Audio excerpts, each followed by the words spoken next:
Olá galera, está começando mais um Podcaverna. E esse é um Podcaverna diferente. E vou explicar para vocês por que ele é diferente.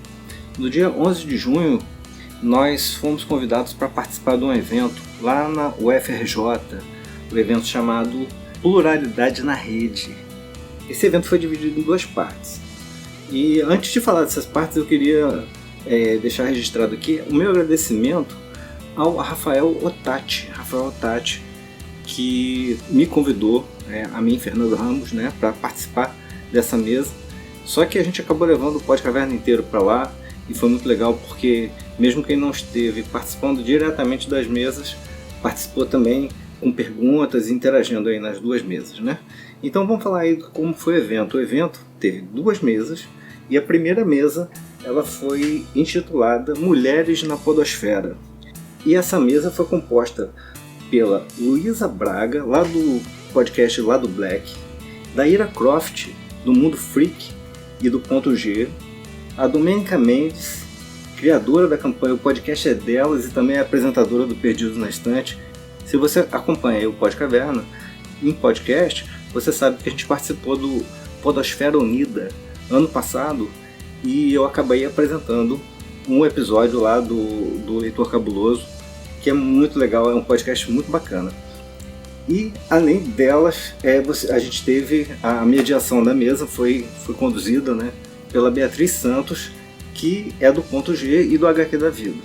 Então, essa parte da primeira mesa vai estar no podcast é delas. E eu estou deixando o link na descrição aí para você poder escutar essa primeira parte aqui. A segunda mesa do evento foi a mesa que eu participei. Então quem teve presente além de mim? Teve presente a Júlia Morena, do HQ da Vida, o Rafael Chino, também do Lado Black, e a mesa foi mediada pela professora Mônica Min.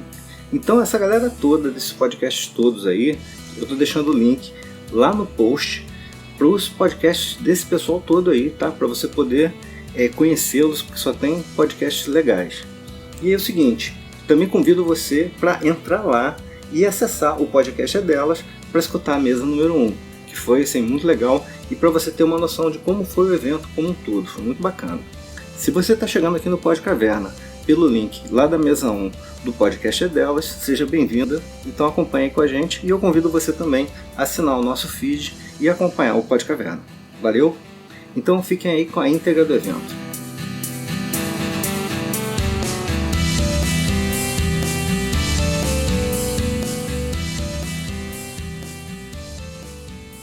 Bom, gente, continuando aqui a nossa conversa, porque as pessoas falam bastante, isso é bom.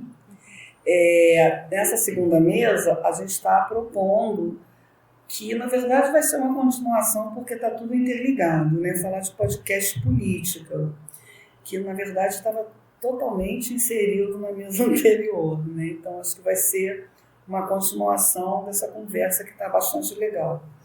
Então, a gente trouxe para essa conversa, na segunda parte, o Rafael Chino, agradecer a presença. Esse é daqui do Rio mesmo, não teve que empreender viagem, O Fernando Ramos e a Júlia Moreno. Então, a gente vai mais ou menos ter a mesma dinâmica, começar com cada um deles, contando aí um pouquinho de onde vem, por que resolveu começar a fazer um podcast, mais ou menos que tipo de coisa faz no seu podcast para aqueles que não conhecem, tá? Então, Fernando, você quer começar? Sim.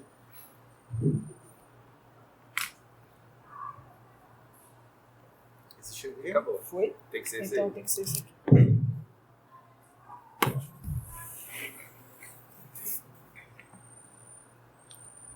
Bom, boa tarde, bom dia, não sei. Boa tarde. Bom, eu me chamo Fernando Ramos e eu com o Marcos ali, com o Diego e com o Rafa, a gente produz conteúdo para a internet. A gente começou com um podcast em 2013 e no decorrer do tempo a gente também começou a fazer vídeos para o YouTube. E o vídeo para o YouTube toma muito tempo da gente, então nosso podcast está, digamos assim, 2 meses atrasado aí com a edição do último que nós gravamos. 2 podcasts, né? Tem 2 podcasts para gravar. Mas a gente, quando... a gente tem um slogan dentro do Podcaverna que chama-se podcast sobre tudo e sobre nada. Porque a gente não quer fechar muito qual é o tipo de assunto que a gente aborda. A gente quer o seguinte, como nós temos um canal, e esse canal de áudio ou de vídeo, é um canal onde a gente quer trazer coisas que a gente gosta.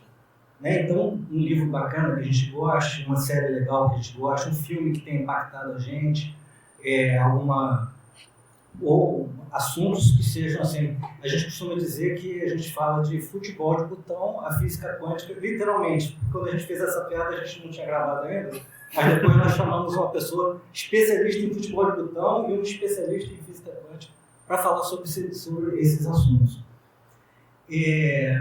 E o que me levou a fazer podcast, pessoalmente? Eu acompanho, escuto podcast desde 2009, quando eu já com 10 anos e tal.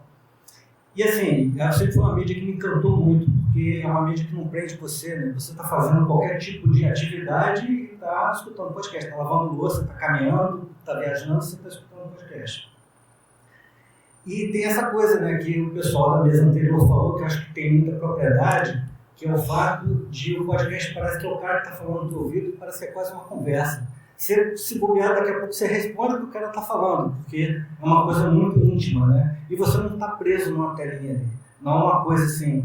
O YouTube, querendo ou não, ele imita um pouco a televisão, porque é um conteúdo que está sendo passado para você e você é um espectador. E o podcast é quase uma conversa, né?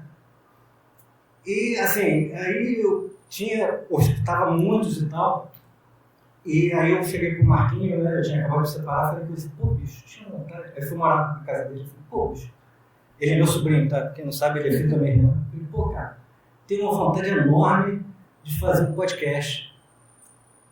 Pô, aí ele olhou pra mim e falou assim, vamos fazer. E pronto. Aí eu falei, cara, é o que faltava, porque é uma coisa simples de fazer relativamente. Lógico que você pode fazer um podcast com um aparato tecnológico, sendo muito mais apurado, mas com coisas simples você consegue produzir um conteúdo minimamente audível, né, tal. E aí a gente produziu o nosso primeiro piloto, que nunca foi ao ar, que a gente escolheu um nome que já existia. E aí, mas foi legal porque foi um ensaio para depois a gente criar e produzir o Podcaverna. E uma coisa que sempre me incomodou nos podcasts que eu até não ouço mais, mas que eu ouvia naquela época, era, desculpa a expressão, muita cagação de regra, entendeu? Você está ouvindo um podcast e está o cara lá te dando verdades absolutas sobre os assuntos que ele está falando.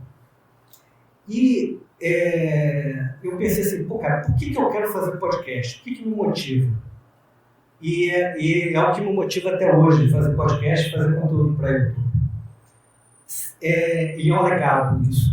É o fato de eu poder aprender coisas, porque eu estou chamando pessoas diferentes para falar sobre assuntos diferentes, que essas pessoas dominam e eu não.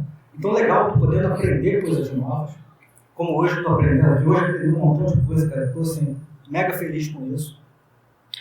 E os amigos que eu fiz, porque eu posso dizer que hoje eu tenho muitos amigos feitos a partir desses primeiros contatos que a gente faz de podcast, e você identifica cabeças que têm uma sintonia com a sua, né? Então o podcast permite isso, e o canal do YouTube também, né?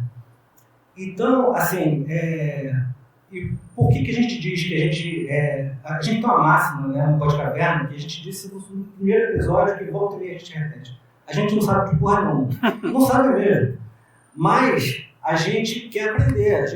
Então, eventualmente, se eu convidar você para participar do meu podcast, eu sei que você vai ter conteúdos e coisas para falar sobre qualquer conteúdo que seja, que eu não domino, mas que eu vou estar ali conduzindo, porque eu vou estar fazendo o papel do espectador, de perguntar, de entrar no teu assunto, mas você vai ser a pessoa, a gente estava falando de local de fala, você é a pessoa que tem o local de fala daquele assunto, independente de qual seja, né? E a gente então percebeu isso. E aí quando o Rafael Otati me contactou e falou assim, pô, vai ter um evento lá no UFRJ, eu quero que você participe. Eu falei, pô, legal. Aí ele falou assim, ó, a sua mesa vai ser podcast de política. Aí eu falei assim, caraca, esse cara tinha que ter convidado o pessoal lá do B do Rio, o pessoal do xadrez verbal, do Vira Casaca, né, Marinho? ou qualquer outro assim, mas por que ele convidou o Pós-Caverna? Mas aí eu sou meio entrão, né? Como já me chamaram para palestra sobre o assunto que eu domino, quer fazer? Faço. Então vou fazer, cara. Mas foi bom porque eu comecei a pensar sobre isso. Falei assim, por que... O que eu falaria num podcast sobre política? O que o Pós-Caverna tem de política? E aí, remontando, e se alguém perguntar se eu li, eu não li, mas Aristóteles diz que o homem é um ser político, né? Então, eu não li essa obra, enfim, então não me pensa mais detalhadamente nessa frase.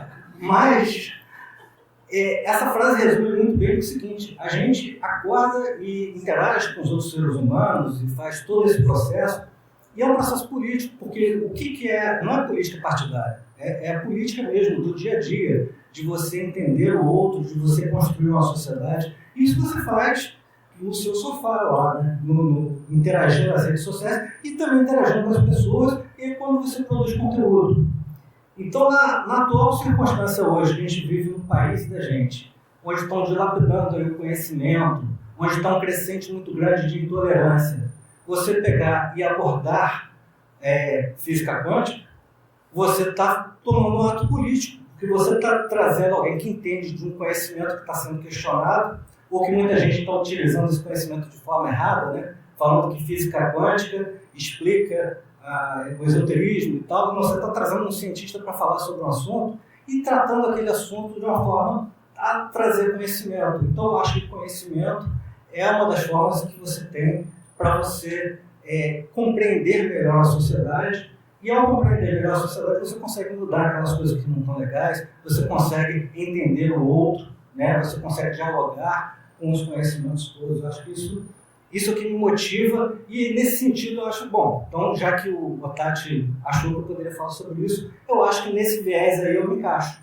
né? Eu acho que nesse viés o Pós-Caverna passa a ter algum tipo de ser também um podcast político, né? Quando a gente de repente trata sobre esses assuntos. Ou quando eventualmente a gente fala sobre ficção científica, e aí você pensa assim, ficção científica? Cara, a ficção científica é um troço tão sensacional que ela tira você e tira todo mundo da roupagem que a gente tem, coloca numa roupagem numa galáxia distante ou de repente num futuro distópico e tal, e dali você está debatendo, no final das contas, são valores.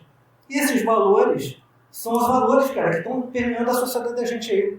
Então, quando você está falando de ficção científica e entendendo como a Domênica abriu aqui a mesa, né, falando sobre um livro de ficção científica, né? Esse livro de ficção científica, se você pegar, você vai...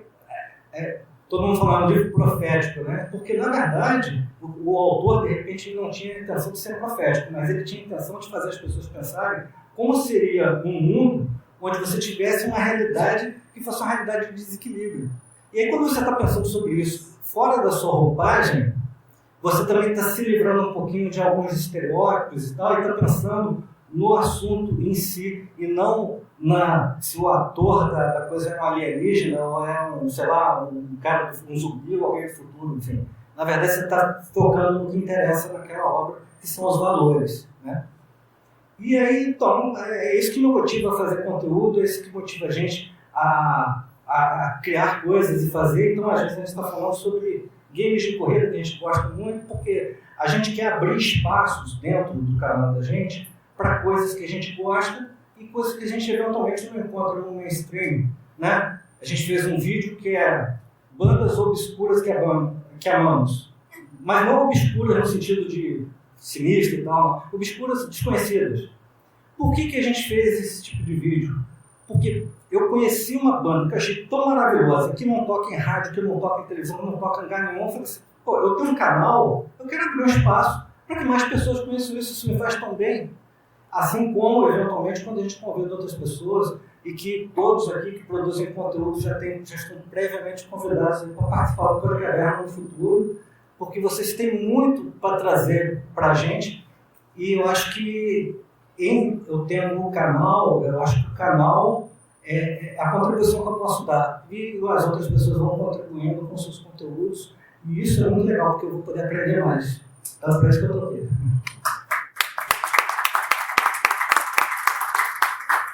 Júlia, por favor. Oi, gente.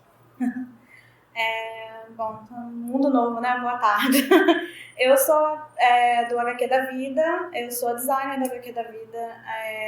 Eu normalmente fico lá nas sombras, fazendo o trabalho mais... não tão de pautas, enfim, né? Eu participei poucas vezes do podcast em si, mas é um podcast que eu tenho muito orgulho de fazer parte da equipe, porque ele foi um podcast que começou através do Dan Carreiro, que é o nosso host maior.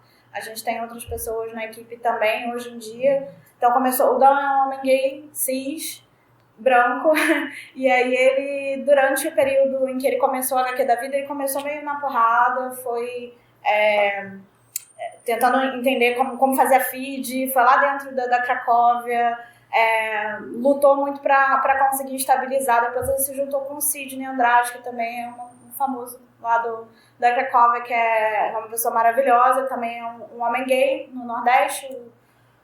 O Dan é de Minas Gerais, de Montes Claros, e ele então começou o HQ da Vida querendo falar sobre vivências LGBTs, e com o tempo ele foi vendo que só falar sobre vivência LGBT não era o suficiente. Eles entrevistavam sempre pessoas de cada tipo, de cada letra LGBT, né? A gente conseguiu entrevistar até pessoas intersexuais, enfim. Dentro da sigla, a gente conseguiu todo mundo. Só que eles começaram a querer falar sobre outras pautas que tinham outras pessoas, outras motivações, enfim, que tinham outras vivências. E aí ele começou a aumentar a equipe. Então veio a Bia, que não está aqui, mas a Bia também é da nossa equipe. Entrou, que todos da equipe, todos que fazem parte da equipe são LGBTs também. Então a gente conseguiu também, dentro da sigla, ter pessoas trans, pessoas bissexuais, lésbicas. E agora a gente até aumentou também a equipe para ter uma pessoa... a gente tem um homem trans, que é o Julian Vargas. A gente tem... o Cid, infelizmente, saiu do podcast, mas a gente colocou uma outra pessoa gay também para fazer parte, que é o Rodrigo Redka. Esqueci as pessoas. Tem a Dani Balbi, que é trans, que também é daqui do estudou aqui, né, na FRJ. Enfim, e a gente, dentro do HQ da Vida, a gente começou a trabalhar, então, essas pautas mais políticas, mas sempre com viés com recorte nosso do LGBT, né? Então, a gente falou muito sobre teve alguns programas tipo Atletas Trans no Esporte, a gente teve Educação contra a Bárbara, explicando também alguns termos que normalmente a gente vê muito na mídia, mas a gente não sabe, a maioria das pessoas não sabe exatamente o que é. Então, o que é queer, o que é o pink washing, falando sobre masculinidade tóxica, e aí também do recorte do gay, que a gente tem o gay branco, né, padrão, que ele é completamente diferente, quer dizer, ele se coloca nessa posição completamente fora, sem um recorte, né? Então, normalmente eles são homofóbicos, eles são machistas, racistas, enfim. Então, é legal também ver como a masculinidade tóxica também perpassa por isso. E a gente continua também falando sobre as histórias de vida de pessoas LGBT, também das histórias delas. E a gente se chama HQ da Vida porque no início a gente tratava carinhosamente os LGBTs como super LGBTs. Então tinha isso também. E aí depois do HQ da Vida nasceu o Doutora Drag, que é um canal de YouTube, que aí o Dan quis ir para essa mídia nova e falar sobre política a partir do doutorado dele, como drag, né? Então ele vai montado e fala sobre política e é isso. Acho que deu pra...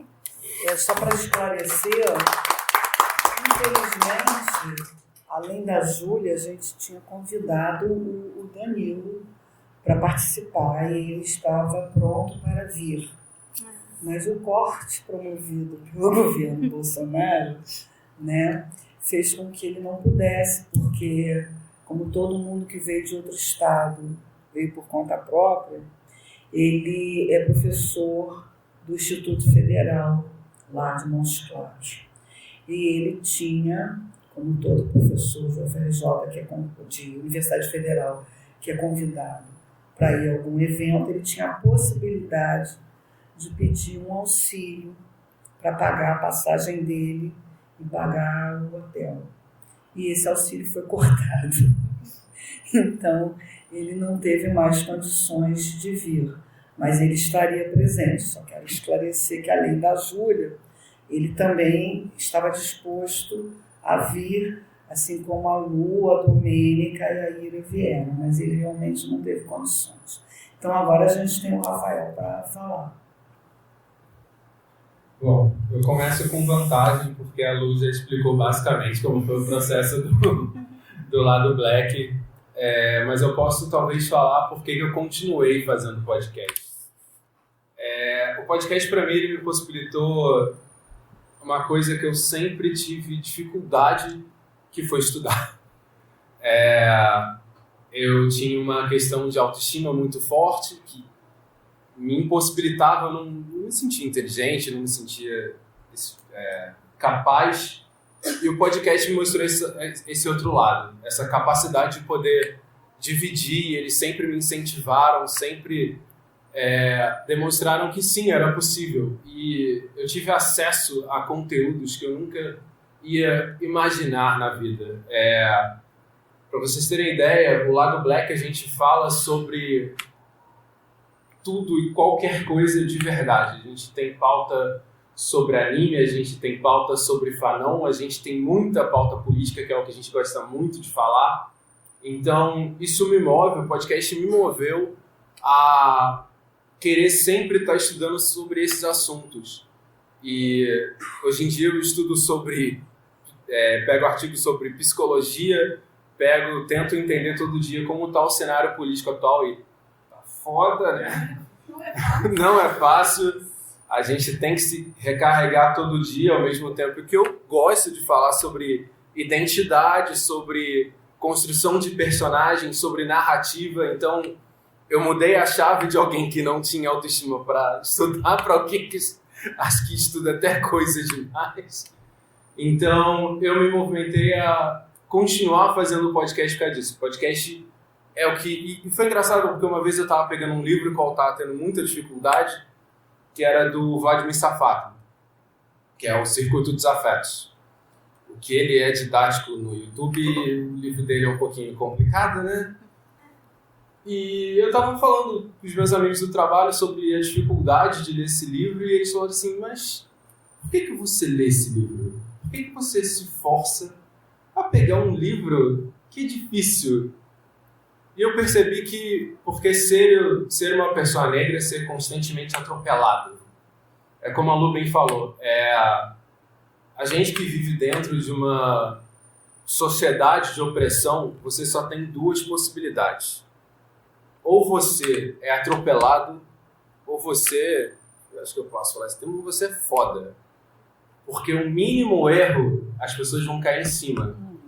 E você, como a gente vive num isolamento, porque quanto mais a gente cresce, mais isolada a gente fica, infelizmente, a gente passa a ser representante. Isso vai muito do que a outra mesa falou. A nossa responsabilidade, nesse caso, é porque a gente acaba se tornando quase que como um representante. Tem gente que, eu não me apresentei, né? Eu trabalho com publicidade, e teve gente que chegou pra mim e falou assim, caramba, você é o primeiro negro com que eu trabalho.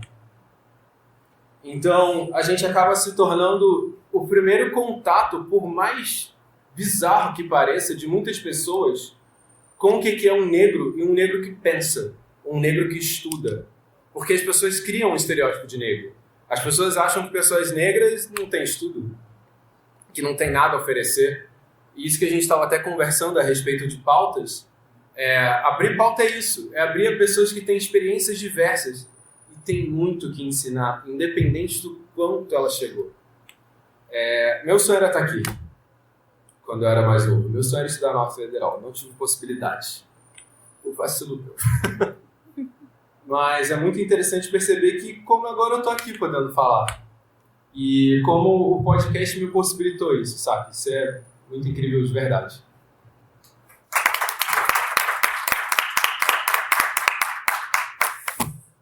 Antes de abrir para as pessoas fazerem comentários, essa fala do Rafael me lembra uma coisa, quer dizer, que bom que você está aqui, porque nosso grupo costuma discutir, né? A gente tem um grupo de Comic e a gente costuma discutir vários temas. Agora não estamos nos encontrando tanto para discutir, mas e a gente tem, né, leituras, cada um a sua, mas na sua pesquisa, mas a gente procura, né? Então tem uma coisa interessante sobre feminismo, sobre racismo e tal, isso aqui. E uma coisa, uma vez, quando começou essa fase desagradável que estamos vivendo, e essa coisa enlouquecida contra as universidades, e aí a primeira coisa que se fala, não só da balbúrdia, né, mas também de quanto as pessoas que entraram pela cota, e que isso vai descer o nível das universidades, etc, etc, etc, etc, enfim. Eu estava lembrando, como eu falei aqui no início, já que eu sou móveis e utensílios da FRJ, né, há décadas de casa, a Faculdade de Letras ela tem uma coisa engraçada, assim como a Belas Artes e alguma área de humanos, né, mas a Letras particularmente, sempre foi uma faculdade, majoritariamente de mulheres, né, as alunas mulheres. Na década de 80, eu entrei para fazer graduação em março de 80. Não façam as contas da idade, por favor. E aí, na verdade, você tinha uma mulherada, não, só mulher na faculdade, poucos homens héteros, muitos gays. Com relação à raça, a gente tinha muitos negros dentro da universidade, porque letras, como todas as áreas de licenciatura, não são cursos prestigiados, né? Como medicina, engenharia e direito, enfim, agora os novos cursos tecnológicos. Então, você sempre teve muito negro na faculdade de letras, né? Continua tendo, na graduação, muito aluno negro.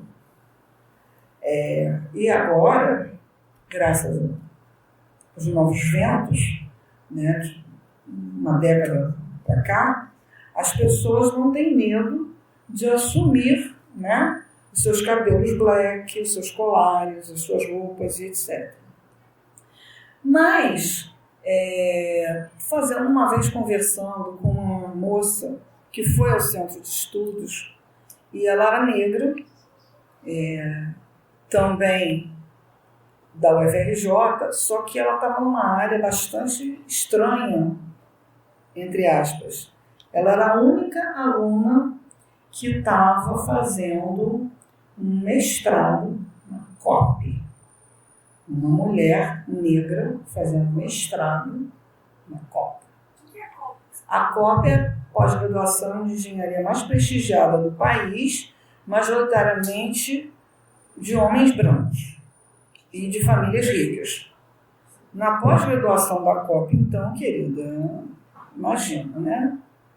Sem dispensa comentários.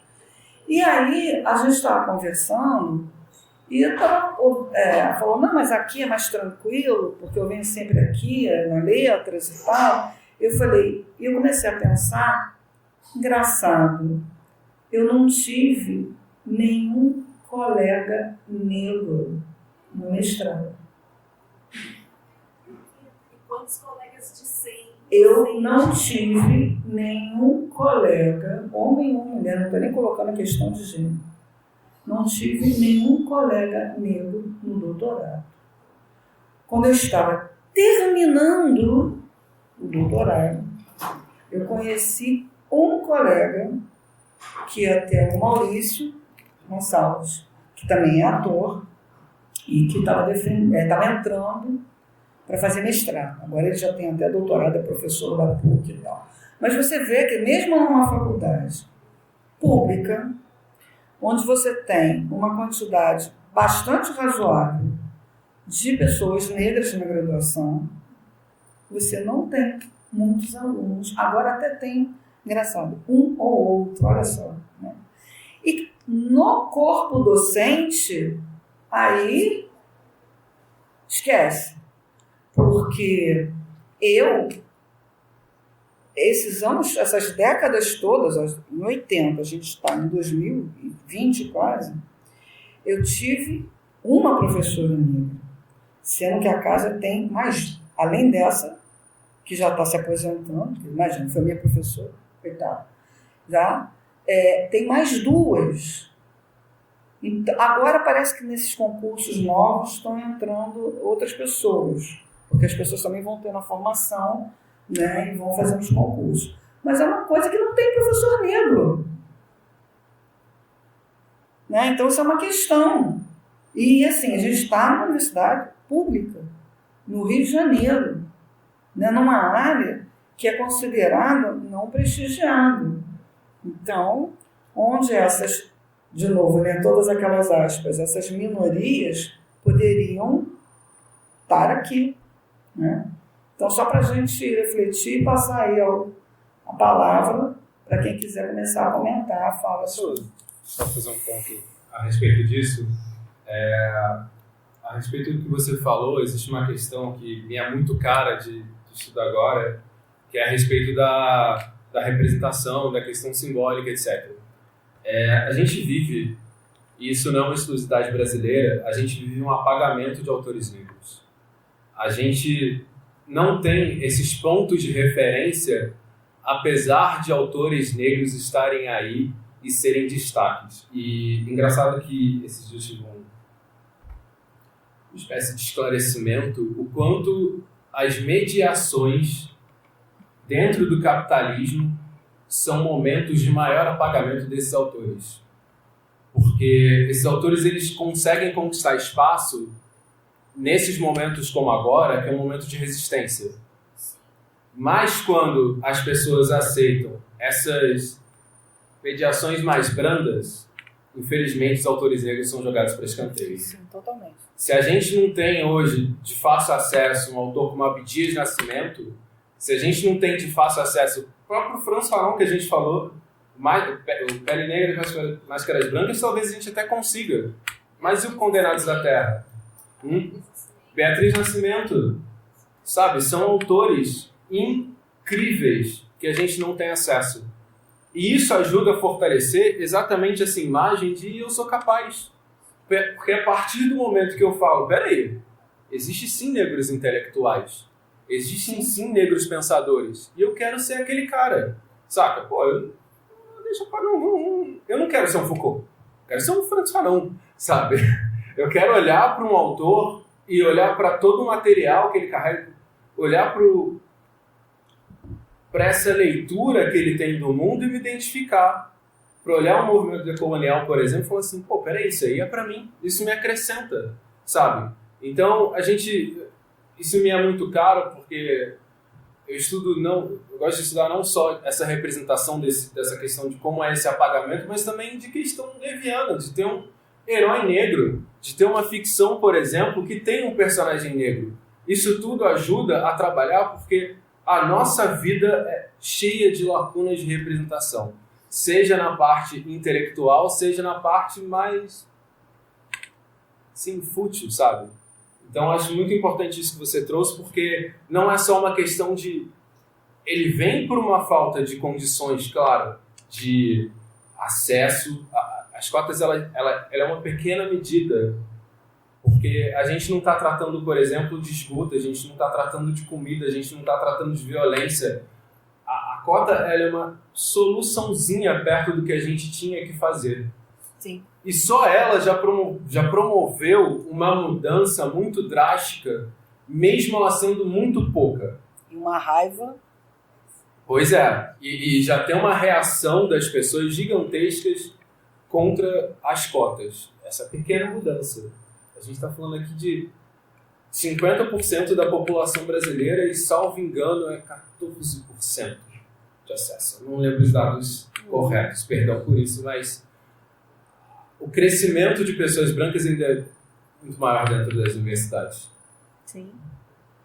Então é preciso pensar que, além dessa questão da condição de acesso, a gente tem que pensar no todo, a gente tem que pensar na autoestima dessas pessoas. Isso não é menos, sabe? É muito importante a gente pensar nesse todo, porque pessoas negras têm direito ao universal, a qualquer coisa. Elas podem ser qualquer coisa que elas queiram na vida. Isso mesmo. Alguém quer começar aí a levantar alguma questão? Fernando? Não? Tem uma coisa aqui que sempre me incomodou, eu até queria jogar aqui para a galera. Quando você fala essa falta de referência, por exemplo, como eu fiz português e inglês, a gente estuda muito literatura americana. Eu acho que a gente tem um problema aqui, quando você falou a falta de autores negros, eu acho que a gente, primeiro, tem o problema número 1. A academia levou muito tempo, em todas as áreas, para aceitar teóricos brasileiros. Né? O teórico brasileiro, seja ele branco, homem, enfim, né?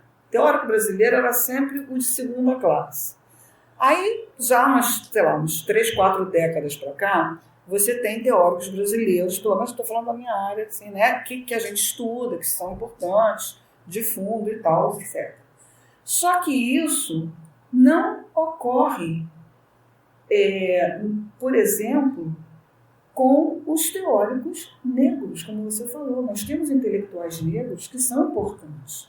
Então, a gente vai levar um tempo, e isso eu acho que é resultado de um trabalho para que essas pessoas tenham acesso ao ensino superior. Quanto tempo levou para a gente ter uma Djamila? Quanto tempo levou para a gente ter uma Giovana Xavier, que publica, que é professora da UFRJ, que é uma intelectual negra reconhecida, que tem até aquele site dela, Doutoras Pretas, né? Então, são questões. Enquanto isso, a gente tem todo um outro lado, e aí é por isso que eu estou falando que, explicando por quê, né? Porque eu fiz português e inglês, que a gente, por exemplo, se a gente pensar os negros americanos, que é uma outra realidade, eles têm um espelho de homens e mulheres negras bem-sucedidos, intelectualmente falando. Você tem o Antônio Mostra, assim, o cara vai para a escola e ele tem teóricos, ele tem pessoas que escreveram tanto teoria quanto ficção nas diferentes áreas, na literatura, na história, na sociologia, na antropologia, que são homens e mulheres pensadores negros. Então, né, eles têm essas pessoas bem-sucedidas.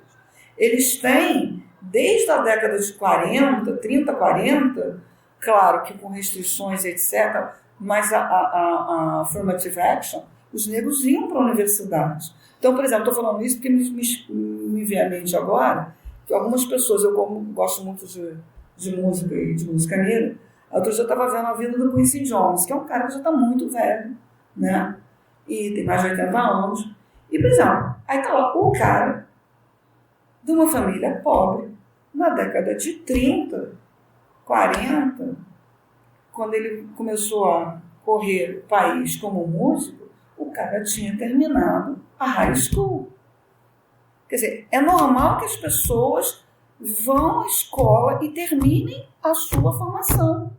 Se ele vai para a universidade ou não depois, é outra discussão que a gente vai entrar aqui. Mas ele tem minimamente... Estou dizendo que todo mundo sabe que lá é um inferno também, não é uma maravilha. Mas tem esse tipo. E aqui, como você falou, o cara não tem esgoto. Né? O telhado da casa do cara está sendo alvejado de tiro pelo governador do estado, né? Que vai atirar na cabecinha, entendeu? Então, a questão é política, sim. Né? Para mim, assim. E eu acho que, por exemplo, começar a discutir tipos diferentes de ficção, tipos diferentes de música, de assuntos, quer dizer, podcast sobre tudo, sobre nada, parece Seinfeld, né? Show about nothing, né?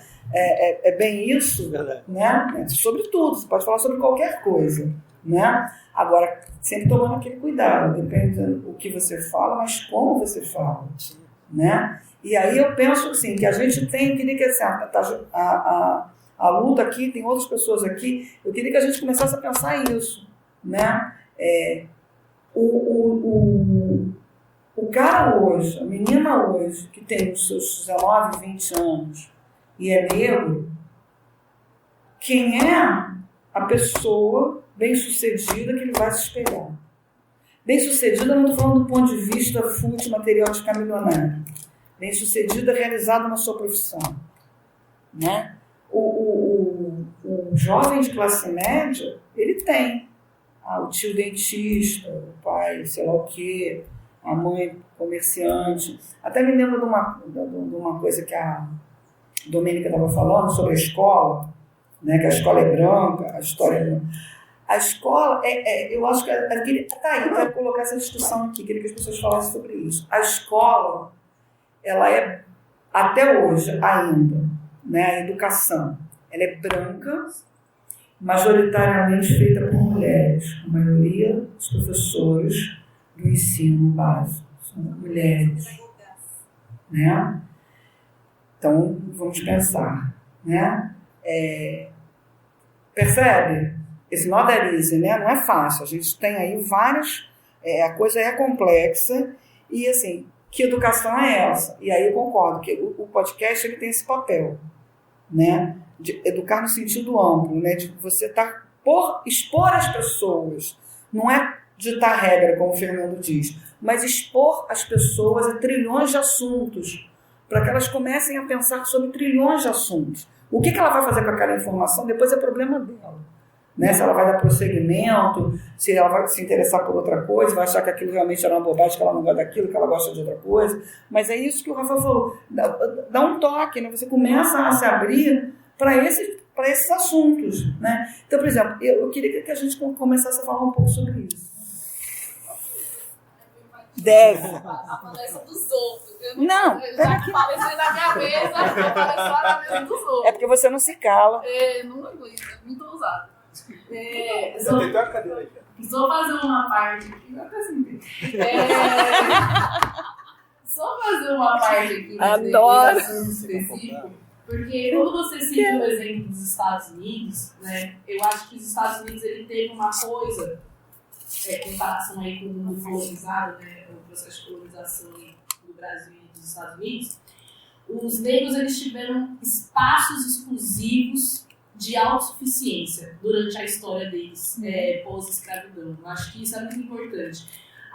Você tem negros que tiveram acesso à educação já no início do século XX, porque uma coisa bem simples, as igrejas, nós estávamos pensando nesses dias, as igrejas eram espaços de autossuficiência que permitiam a ascensão social de pretos, porque você tinha igrejas pretas em que o povo dava dinheiro para pastores pretos, e você vê essa primeira galera que tinha educação desde o começo do século, Martin Luther King e tal, toda essa galera veio das igrejas. A igreja era um movimento social. A igreja é o movimento. Exatamente. Então, nesse sentido. E depois isso foi transposto para as universidades. Então, lá tem universidade de preto. Sempre teve universidade de preto, em que a galera se formava e formava outras pessoas para estarem se fazendo um processo educacional alheio ao restante da sociedade racista que existia nos Estados Unidos. É quase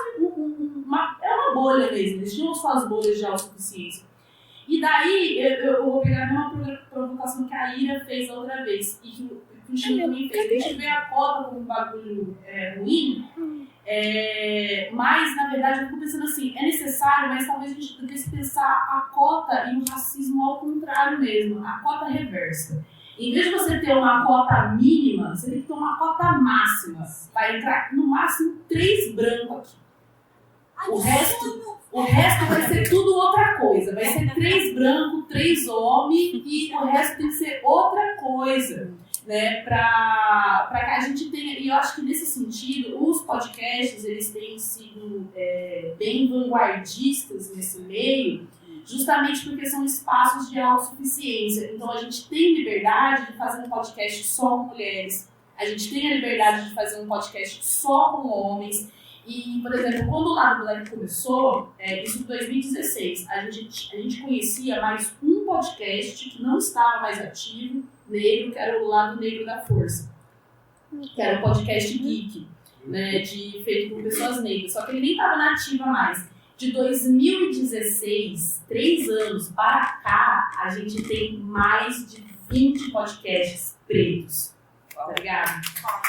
Feitos por pessoas pretas, e é um bagulho que, por exemplo, lá no Lado Black, a gente já se deparou com isso várias vezes, tipo, pô, mano, a gente não tem tal pessoa para gravar um tema, uma pessoa preta, então não vamos gravar. Enquanto a gente não achar uma pessoa preta, a gente não vai falar. E os nossos convidados são todos pretos, a gente teve um convidado branco até hoje só. De economia. De economia, que a gente ficou o tempo todo mongando ele, que ele era branco. Tava lembrando as pessoas, ó, você é branco, mas tudo bem.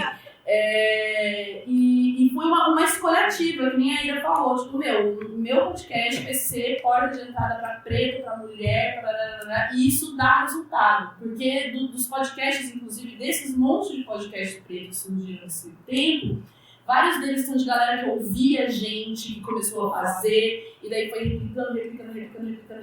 Então, esses espaços de exclusividade, que inclusive a galera critica, sempre criticou muito, espaços só para mulheres, espaços só para pretos, os espaços onde a gente vai ter segurança para poder nos fortalecer e nos criar com a liberdade que a gente precisa. Eu posso ir estudar o que eu quiser, eu posso fazer só estudar preto, só estudar mulher trans, eu vou estudar só mulher trans e foda-se, ninguém vai cagar a regra na minha cara. Eu já muito disso, pronto, parei.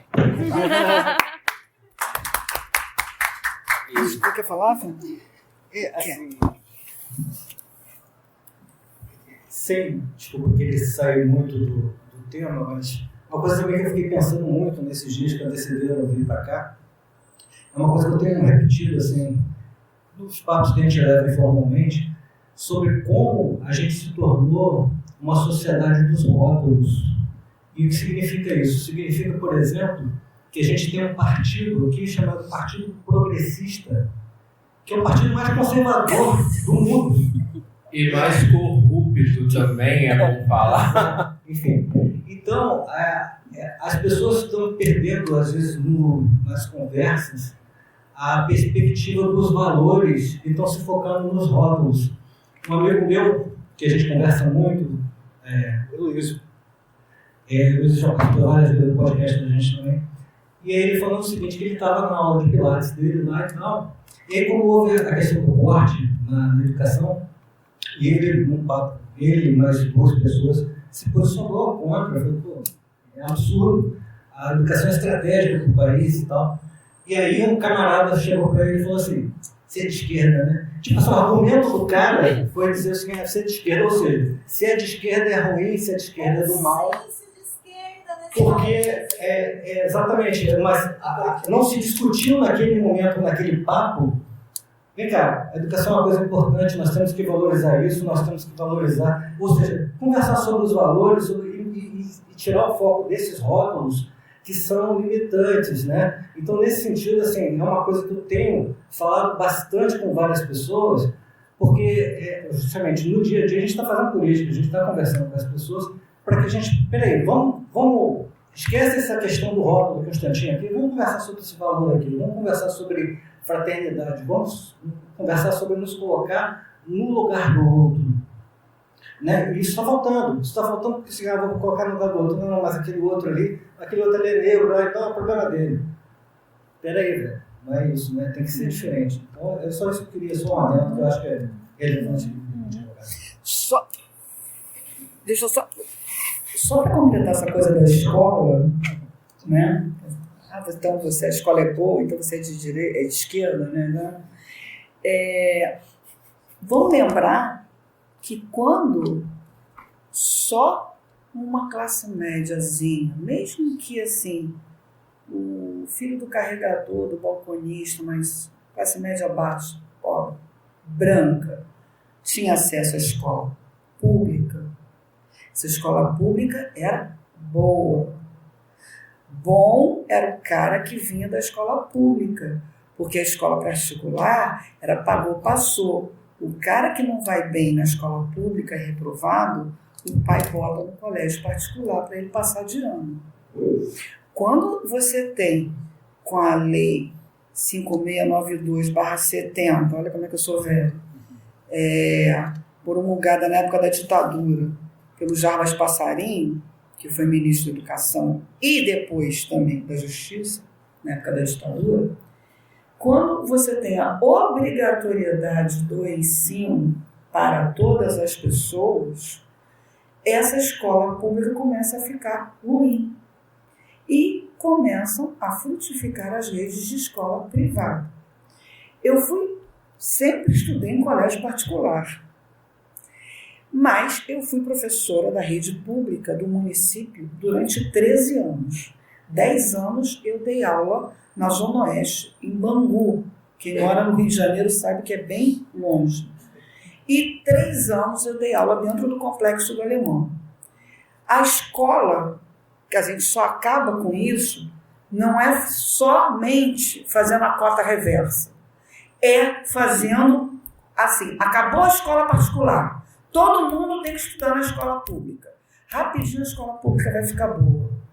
Porque o pai que bota o filho no São Bento, ele vai lá para a porta da escola, vai lá para a porta acampar na porta do governador e do prefeito, exigir que a escola pública seja boa. Porque ela já foi um dia, né? Eu não peguei, embora seja já antiguinho. Mas é isso. Mais do que, para mim, o pulo do gato vai estar aí. A gente tem que continuar brigando e saindo na porrada para não acabar a cota na escola, no ensino superior. Porque é isso que causa raiva nessa direita raivosa fascista que está aí. A partir do momento que você tem cota e começa a mudar esse quadro todo que vocês estão falando, né? Mas o pulo do gato vai ser quando todo mundo tiver que ir frequentar a mesma escola pública no fundamental e no ensino médio. Quando não tiver mais o São Bento, o Santo Inácio, o coleginho tal, que custa não sei quantos mil. Outro dia eu estava vendo, tem um colégio aí, acho que é do Grupo Eleva, sei lá, para a criança fazer um maternal custa 5 mil reais por mês. Né? O segundo grau custa 12 mil.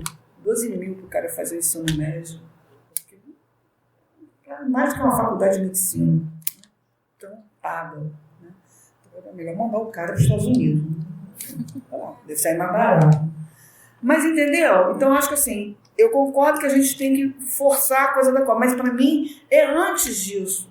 O buraco é muito mais embaixo. É não ter água, é não ter o esgoto. E assim, tem que obrigar esses caras a ver qual é a cor da rosa, bicho. Bota seu filho lá na escola, que não tem giz, que o teto cai na cabeça, que tem infiltração, entendeu? Que o garoto vai no bebedouro, não pode beber água porque a água está contaminada. Eu já vi isso dentro de escola. Sabe, o banheiro é todo quebrado, a menina não tem como ir no banheiro. Bota seu filho nessa escola, entendeu? Fala aí, senão também tô igual a Lu. Agora eu vou participar. Gente, eu estava falando aqui sobre... Se apresenta? É quando eu estou na frente da câmera eu fico nervoso. Tá bom, deixa eu. Boa tarde, gente. Bom dia, né? Eu sou Rafael Ramos, sou filmmaker, produtor audiovisual. Tá muito perto, pode falar. Eu faço as produções aqui do Pode Caverna e o Fernando estava falando aqui, né, sobre rótulos e valores, né? E a gente sempre conversa muito sobre isso. Meu filho fez agora 12 anos de idade, ele estudou até a 5ª série no colégio particular. E a partir da 6ª, ele está na 7ª agora, ele começou a estudar no colégio público, que eu estudei, que eu fiz meu primeiro e segundo grau na época, né, fundamental e médio. E, infelizmente, tanto no particular quanto agora no público, ele me conta cada coisa que, infelizmente, você não consegue entender. Que uma pessoa de classe baixa ou média baixa fica alimentando o seu filho com racismo, Sim. com isso, com homofobia, com uma série de coisas que os pais em si sofrem ou sofreram com isso. São negros, amarelos e tudo mais. O meu filho é branco, a minha esposa é branca, mas só que desde pequeno que eu ensino para ele, a sua tataravó foi escrava, a minha bisavó foi escrava, a sua tataravó foi escrava, a sua avó é negra, minha mãe é negra, o meu pai é nordestino, e desde quando ele entrou com 1 ano e 7 meses, né, no jardim, eu ensinei sempre a ele a respeitar as pessoas, de qualquer cor, qualquer que seja. Se você tiver uma condição financeira hoje boa, né, amanhã não, independente de qualquer coisa, se o seu colega estiver ou não, tem que respeitar como ser humano. A gente não vê isso hoje, tanto na escola particular quanto na pública. E, infelizmente, a gente está vendo que lá na frente o problema vai ser que a gente tem visto hoje, né? Preconceito, esse fascismo, tudo isso a gente tem visto hoje, infelizmente vai levar na frente. Por quê? Está lá no berço. Os pais estão ensinando isso para as crianças. Isso é revoltante. É homofobia, preconceito, é tanta coisa que ele conta para mim desde quando ele começou a estudar. E, infelizmente, a grande maioria a gente não vê isso. Os pais educando as crianças a respeitar as diferenças, a respeitar não só a diferença racial, mas social, todo e qualquer tipo de diferença, a respeitar a pessoa como ser humano. E a gente não vê isso de forma alguma. Isso é revoltante, né? E toda semana ele me conta alguma coisa que acontece na escola. Né? Hoje ele está na escola pública já, está no 2º ano lá, que ele está fazendo a 7ª série. E, infelizmente, a gente vê isso. Né? É revoltante, porque os pais, né, nós já aprendemos muito com isso, deveríamos passar para os nossos filhos, olha, filho, tem que ser assim, respeita a diferença dos outros. Ele tem um colega da turma dele, que acontece já com o Fernando Marquinhos, ele é homossexual.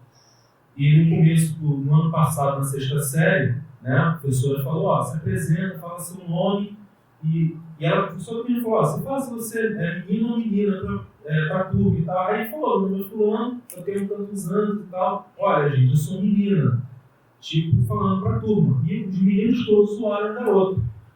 E desde o ano passado, ele não fez amizade com meninas na turma, apenas com meu filho. Porque desde pequeno, eu sempre ensinando isso para ele, respeitar as diferenças, seja qualquer que seja. Se você a pessoa não é. Lembra que você não é. Lembra que a sua tataravó foi escrava. Foi negra e foi escrava. Lembra disso. E, infelizmente, a gente não vê os pais fazendo isso hoje. Então, a nossa sociedade atual, de seus 20 e poucos anos, está ensinando seus filhos de forma mais errada. Entendeu?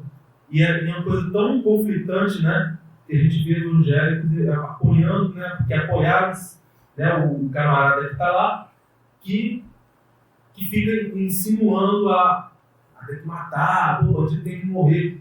Você pega tanto amor ao próximo e, infelizmente, está tudo trocado, né? É isso que revolta a gente hoje. Eu, como pai, me sinto revoltado com isso. E está sendo criada uma geração que está repetindo todos os erros que a gente viu acontecer até hoje. Né?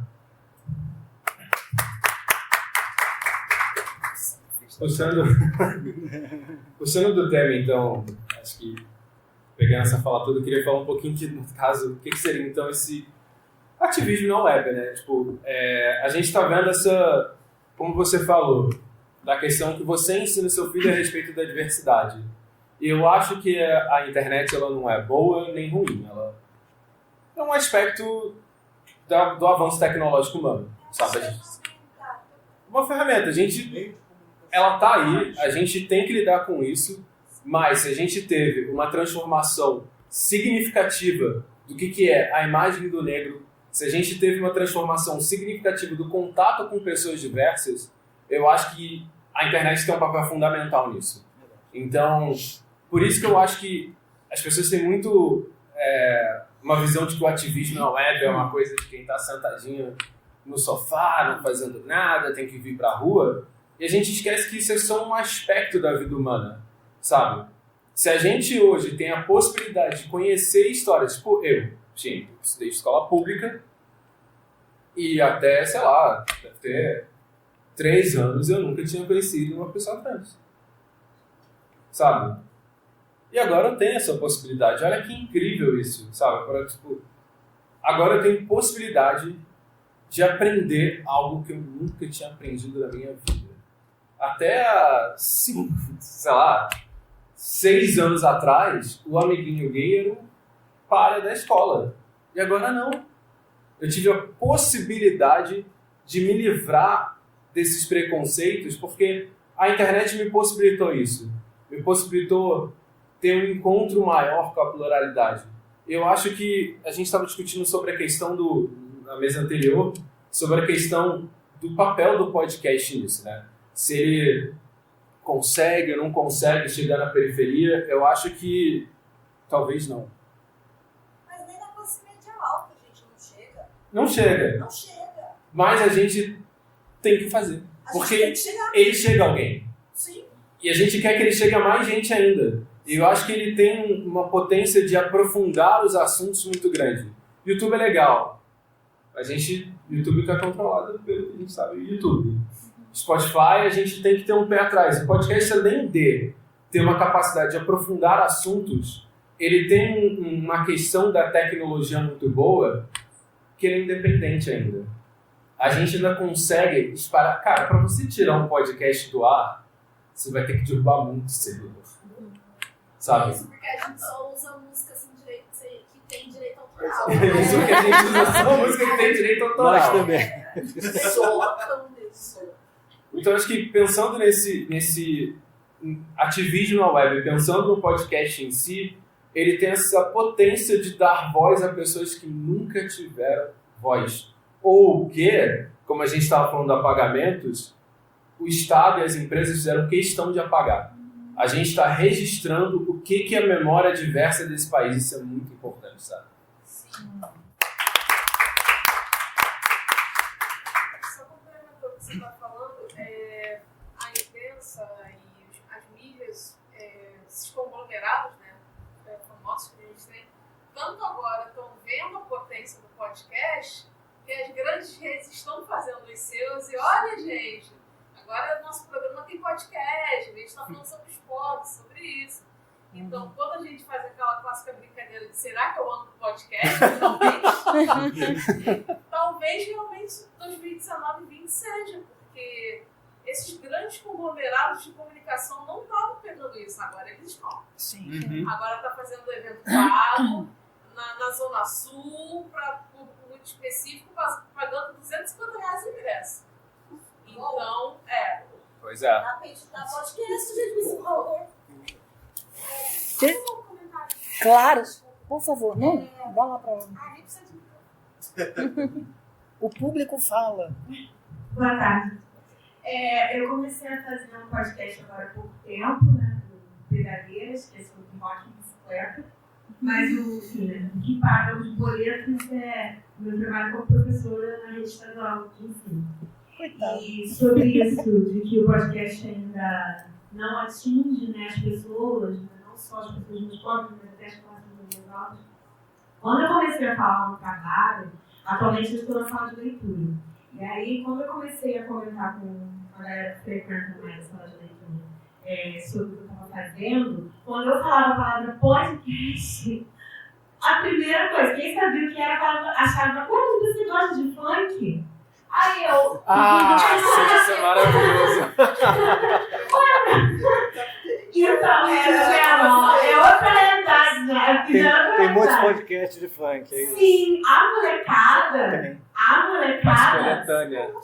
que são as playlists, né? São as playlists de funk, que alguns DJs de funk ficaram muito famosos, né? Fazendo essas playlists e jogando no YouTube. Na real é isso. Então, quando eu falei, estou fazendo podcast, professora, você não era roqueira? Você está fazendo podcast? Eu falei, não, gente, então.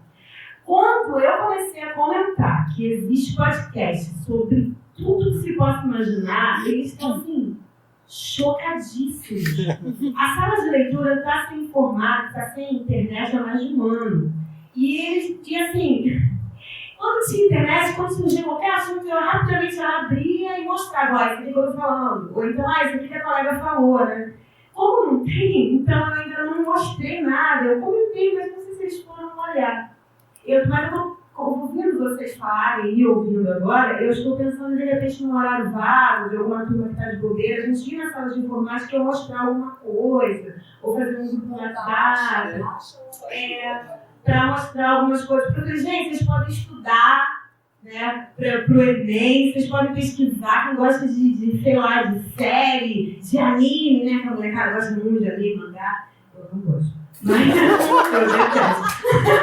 Mas assim, falar isso com eles, que realmente a única referência, quando alguém sabe o que é, são as playlists de funk. Eu falei, gente, isso é legal, mas é muito mais do que isso. Praticamente,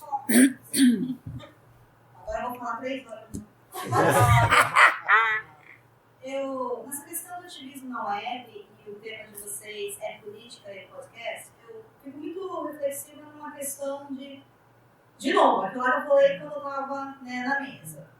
Isso aqui é privilégio. Isso aqui é porque todo mundo sabe a importância da educação, da política, de direitos humanos e tudo mais. E eu acho que a gente patina muito em utilizar até mesmo a violência verbal, porque a gente está de saco cheio, entendeu? De ficar à margem da sociedade. E olha que assim, a minha margem, gente, nossa senhora, eu tô, sabe, super tranquila com ela, eu tô segura. A minha vida não está em risco, a não ser que eu ande, sei lá, de madrugada numa cidade grande. Né? Não tem nem como comparar algumas vivências aqui. Mas o que eu penso é como recorte do feminismo, que é um ato político, claro. Né?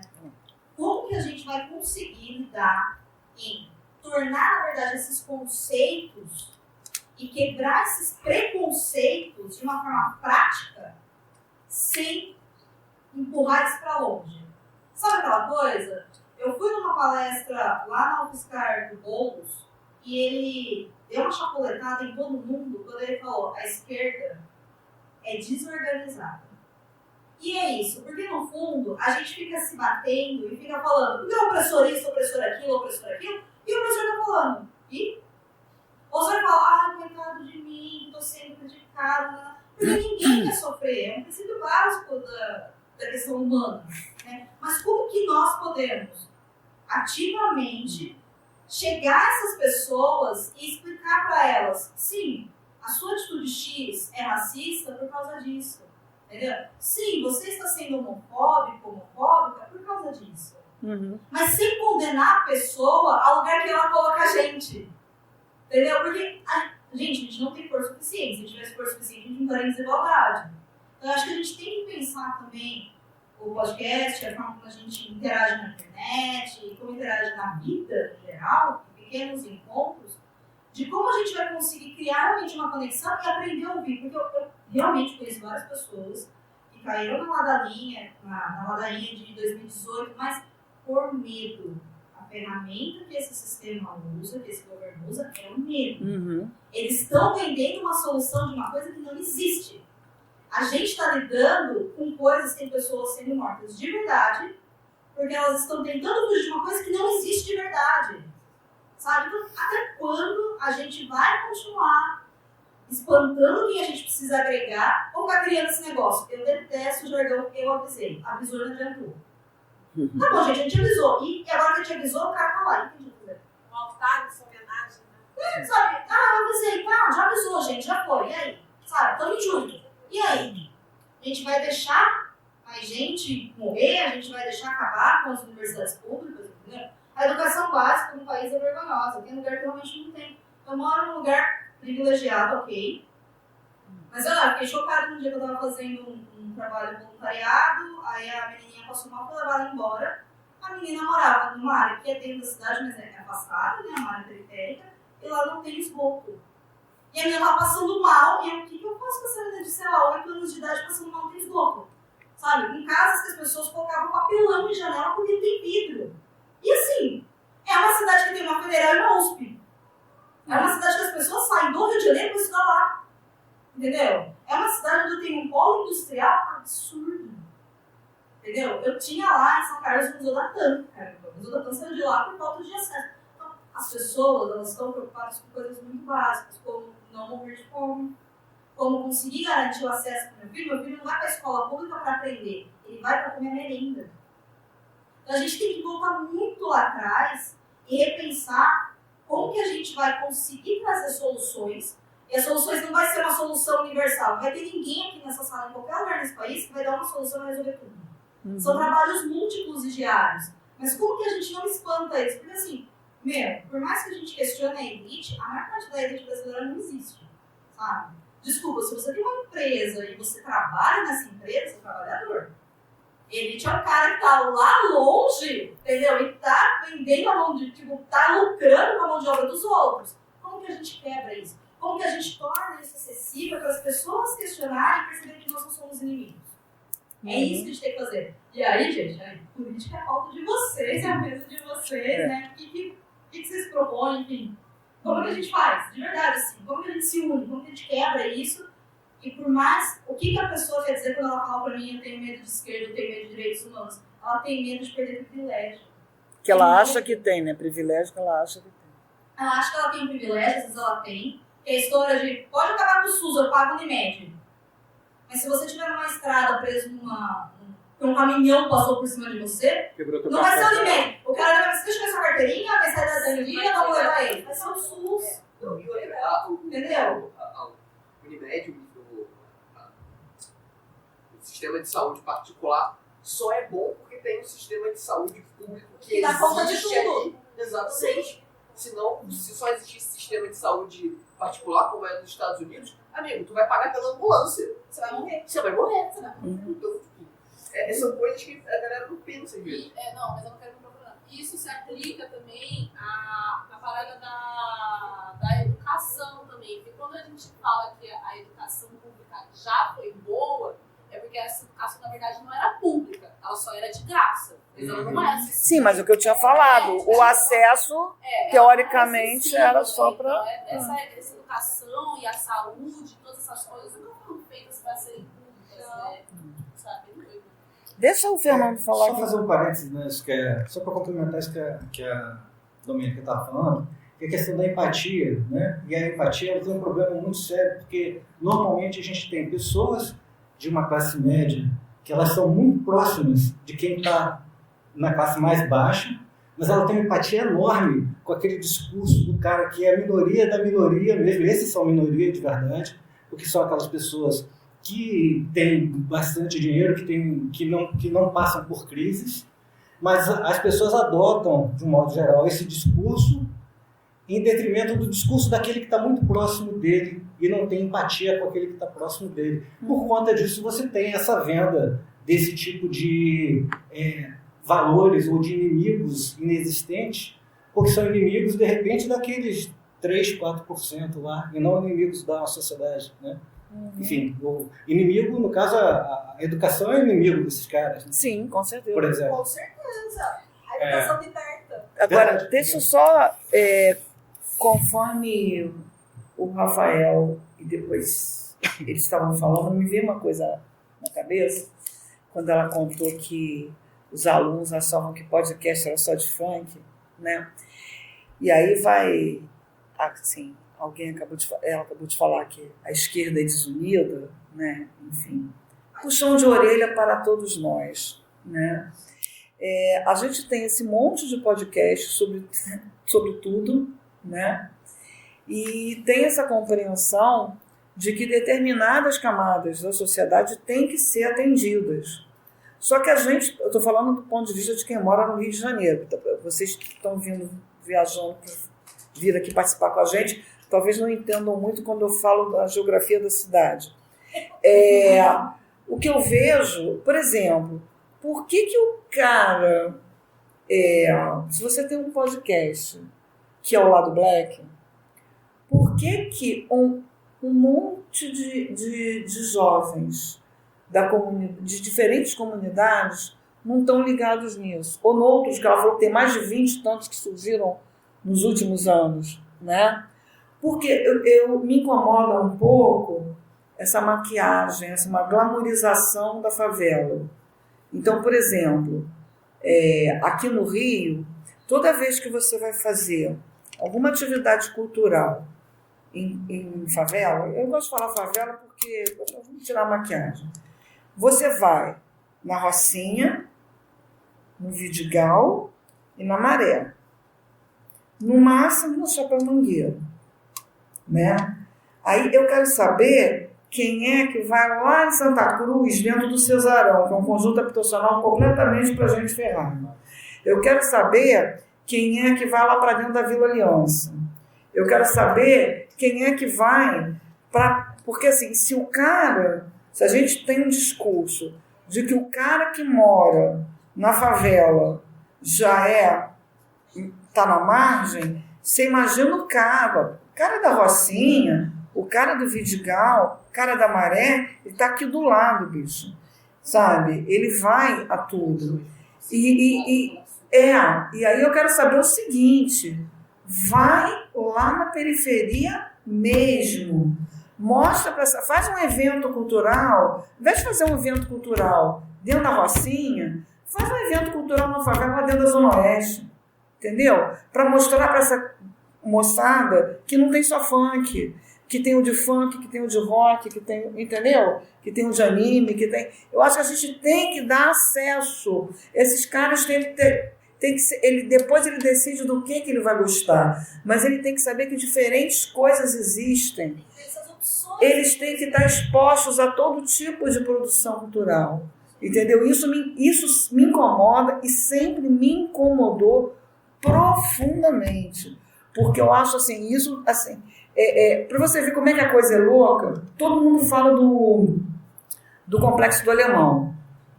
Né? Porque o Alemão, não sei o que, eu moro na entrada do complexo. Então, por exemplo, se você parar para pensar, é muito perto do centro da cidade, porque Bom Sucesso, Ramos, é aqui. O cara, em 20 minutos, meia hora, ele está no centro da cidade. Então, ele tem um certo acesso a tudo. Aí, para você ver como é que mesmo dentro dessas categorias consideradas à margem do oficial, a coisa é louca. Tem uma atriz que veio daquele grupo do Nós no Morro, a Roberta Rodrigues, eu acho. Ela é uma atriz negra do Vidigal. Ela é do grupo do Nós no Morro. E aí ela estava dizendo que quando eles vieram gravar uma novela, que a novela se passava dentro do complexo do Alemão, que acho que era Salve Jorge, e ela foi fazer uma personagem que era moradora do complexo, ela ficou chocada, porque as meninas da favela da Zona Norte são completamente diferentes dos meninos da favela da Zona Sul. Usavam roupas que elas lá na Zona Sul consideravam até meio bregas, excessivas, e etc. Então tem isso, quer dizer, a coisa é muito maluca. É a exclusão dentro da exclusão. Então eu acho que a gente precisa começar, se a gente quer fazer algum tipo de atividade, quando a gente fizer uma atividade cultural dentro de alguma comunidade, para as pessoas saberem que essas coisas existem. E aí tem um problema, quer dizer, a colega ali, que é colega de quase que de infortúnio, né, porque é professora da rede pública, né, também como eu fui durante 13 anos, aí está 1 ano sem internet na bendita da sala. Como é que a gente trabalha assim? Não é hoje. Você vai ficar fazendo o quê? Né? Você tem que mostrar as coisas. Essa geração é uma geração que usa a internet para tudo. Né? Então, essas coisas são complicadas. Mas, assim, de repente, o moleque no celular, ele tem um acessozinho à internet. Então, vamos mostrar para eles que existem vários tipos de podcast, que existem várias coisas que eles podem fazer e ter esse contato. Porque senão fica muito uma coisa das favelas, para mim, que eu chamo assim, são as favelas que a mídia aceita. Entendeu? São aquelas favelas que a mídia aceita. Porque elas ficam em lugares convenientes. Tem. A galera sobe no Jeep pra passar dentro da favela. O cara chegou quase... Como se fosse um safari, né? É mão de obra barata. Por isso eles criam hotéis lá. O quê? Por isso, mão de obra barata. Eles precarizam a mão de obra dentro de favelas e colocam um hotel de luxo lá. Ah, sim. Isso acontece. E existem festas temáticas também, né? Sim, sim. O capitalismo ele abrange tudo, né? Ele funciona, né? O que acontece é que o Estado não entra. Essa é a questão. Sobre a questão que você falou, como a gente encontra. É muito louco. Pra minha realidade, quando eu tinha uns 20 anos, conhecer um doutor era uma coisa irreal. nunca achei que ia conhecer um doutor da vida. Nunca ia ter amigo doutor. Eu ia conhecer alguém que é formado em faculdade, ou qualquer coisa do tipo. Cara, engraçado, eu nunca vi tanto doutor em podcast. Tipo, nunca vi tanta produção de mostrar o que é pesquisa. Porque, cara, existe assim, a gente tem um problema no Brasil. Por quê? A gente tem uma macromídia jornalística que atende aos interesses de grandes empresas. E atende aos interesses do grande capital. Isso é um fato. Por quê? O jornalismo podia ter esse papel de trazer esse conhecimento, diluir, transformar essa linguagem e dar acesso. Porque eu sou a favor, eu não acredito na ignorância das massas. Assim, tipo, na incapacidade de decisão. Sou totalmente contrário a essa ideia. Sim. O povo não consegue decidir. Consegue sim. Só que para isso ele precisa ter acesso à informação. Se ele não... se o cara vende numa corrente a madeira, fica difícil você competir com isso. Saca? Quando a reforma da Previdência... Quando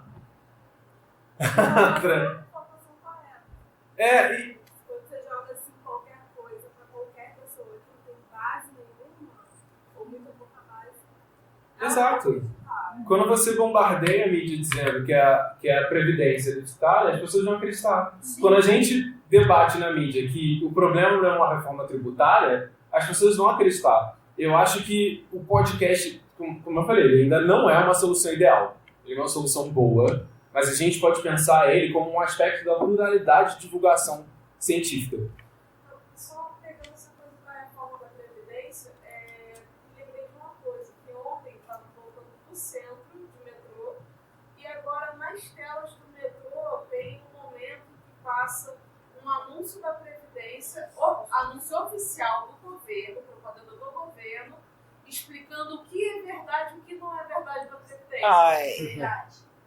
Aí o trabalhador está voltando do seu trabalho cansado, vê aquilo ali passando, não, o governo está me dizendo, olha, isso daqui está massificando. Deve ser verdade. Não, né? O governo praticamente. O governo está me falando. Coisa do selinho, olha, isto é verdade, isto não é verdade. O governo está me falando, o jornal está me falando, como pode ser mentira? Como é que eu vou acreditar no Ciro? Vou acreditar no povo. Como eu vou acreditar no Boulos? Ele só ocupou meu coração. Não, disso aí, só essas mentiras, né? Invade a casa dos outros. Eu li um negócio outro dia que eu fiquei chocada. O cara foi entrevistar o Haddad e aí falou do kit gay, madeira de piroca. Ele falou assim, isso foi o de menos. Essa fake news para o Haddad foi a de menos. Para ele, foi para ele o pior. É que tinham colocado, e isso parece que circulou com peso em algumas regiões, é que ele tinha estuprado um menino de 11 anos que era dono de uma Ferrari. Isso, para ele, foi pior do que o kit gay. Porque, óbvio, né? Claro. Como é que você desmente uma insanidade dessa aos 45 do segundo tempo? E qual rede isso foi usado? É importante a gente pensar isso. A gente está falando sobre ativismo de sofá. O maior agente político dessa eleição foi o WhatsApp. Sim, essa é a verdade. Sabe? Claro, a gente tem que lidar com conservadores brasileiros, lógico. A gente tem que lidar com os afetos da população brasileira. Obviamente, a gente está lidando com uma transformação social via internet muito grande. As pessoas, hoje em dia, elas têm que lidar com uma coisa que elas nunca tiveram que lidar na vida. Elas nunca tiveram que se preocupar com a pluralidade. Sabe? Agora elas têm. Está aí. E a gente não vai recuar nisso. A gente não se esforçou tanto para chegar aqui. Foi difícil. Mesmo dentro de governos progressistas já foi tenso.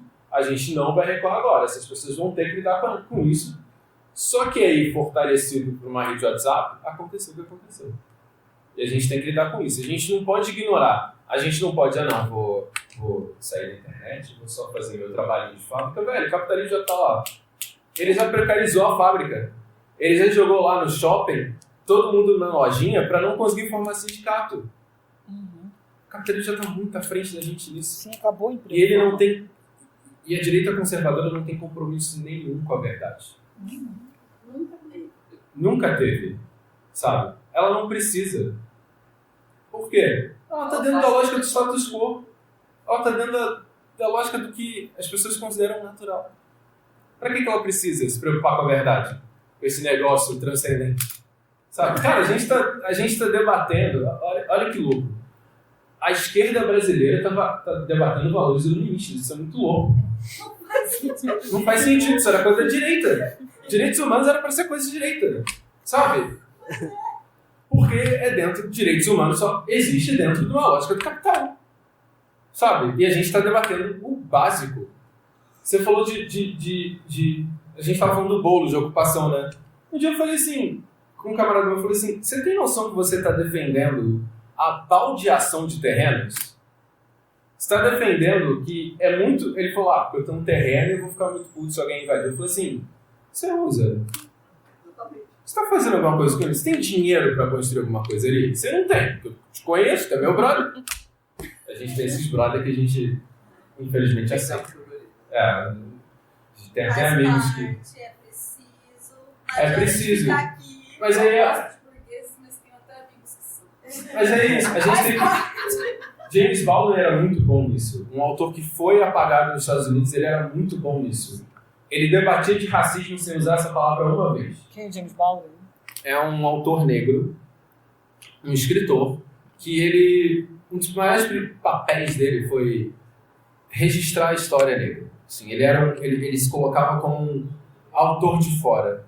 Ele não era um ativista como Martin Luther King ou Malcolm X. Ele era alguém que estava dentro da universidade. Sim, o James Baldwin que você está falando. Isso. Falando para pessoas brancas, sabe? Por quê? Ele sabia adaptar a linguagem dele àquele público específico, sabe? Sem falar de racismo uma vez. Ele consegue, assim, colocar... E a gente tem que falar, assim, de racismo, que racismo é errado. A gente tem que entender em qual lugar a gente está falando, para saber moldar essa linguagem para como você falou. Pô, eu não vou chegar para um cara, para um tio meu e falar assim, seu racista. Eu vou falar assim, pô, tu acha mesmo que eu sou preguiçoso? Tu acha mesmo que, assim, todos os negros são preguiçosos? Por isso eles não conseguem? Será que não tem um probleminha aí na sociedade que a gente tem que pensar? Saca? É adaptar essa linguagem para falar com cada tipo de público. Por isso que eu falei, eu sou muito fã do podcast, minha lista para escutar tá no 83 podcasts para ouvir, porque eu tô maratonando dos amigos. Porque eu acho que o podcast é uma mídia muito importante, mas só ele não resolve. E esse é um aspecto da nossa vida. A gente tem que atacar em toda a frente que a gente tiver energia. Seja podcast, seja conversa na rua, seja conversa no busão, seja distribuir panfletinho, seja no chão de fábrica, o que for, a gente tem que atacar. A gente tem que produzir filme, tem que produzir música, tem que falar sobre funk, tem que falar sobre rock, tem que falar sobre bicicleta, tem que falar sobre qualquer coisa possível. E cada coisa que a gente falar, a gente tem que saber a linguagem para quem que a gente está falando, o público para quem a gente está falando, para a gente conseguir criar essa ponte. E não é aquela outra ponte, tá?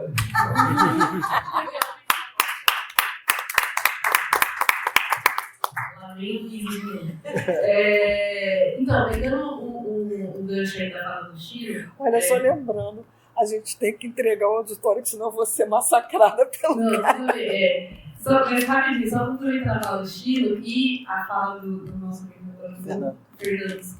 Que o Fernando falou no começo, nós somos seres políticos, né? O ser humano é um ser político. E assim como a gente tem que estar, como o Chiro falou, habitando todos os espaços, né, para falar sobre política, o podcast por si só não vai revolucionar o mundo. Todo podcast tem esse potencial desde que ele se proponha a ser um podcast político. Sim. A ter uma influência política. Você pode falar de jogos, de ufologia, de magia, de bicicleta, de metal, de tudo, a partir de um viés político que é moralizar as nossas pautas, sabe? A gente colocar um viés moral nas nossas pautas e um viés moral de esquerda, que a gente tem medo de colocar dentro dos nossos espaços, esse culto da mídia isenta, né, que a gente colocou. Não existe, a gente precisa moralizar as nossas falas para que elas tenham um viés político. Eu sou sambista, por exemplo, né, eu faço samba político. Eu toco maracatu, meu maracatu é político. Eu paro no meio do show para falar, vamos para greve. Paro no meio para falar ele não, para explicar para a galera. Então, assim, se a gente agir de maneira política em todos os espaços, a gente vai replicar, né, a gente vai potencializar o nosso alcance. Então, nesse sentido, o que o podcast precisa para agir, né, politicamente na sociedade é se propor a ser político, né? Mais alguma coisa? Alguém? Que não seja você. Tô brincando, amor. Não, deixa ela falar, porque eu pedi tanto para ela vir. Por favor, deixa ela.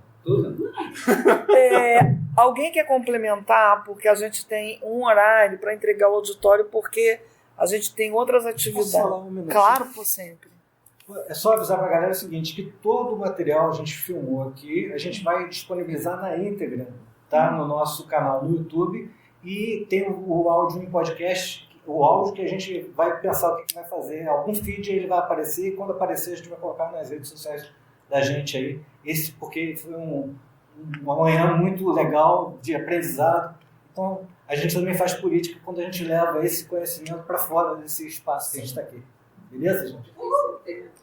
Gente, muitíssimo obrigada e pelos que vieram, né, de outros estados para compor as mesas, né, por quem ficou assistindo, herói da resistência, heroína da resistência ali, né, agradecer. E é isso, espero que a gente tenha oportunidade de ter outros encontros e que o público, não sei o que aconteceu, nós tivemos um númerozinho de inscrições que as pessoas não vieram, não sei o que aconteceu. Mas enfim, gente, obrigada, vocês estão de parabéns.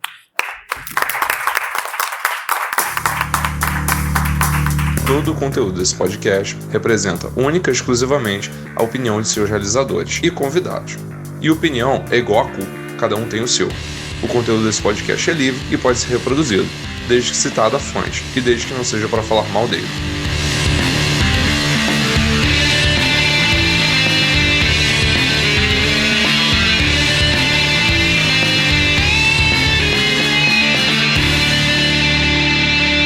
Pode Caverna.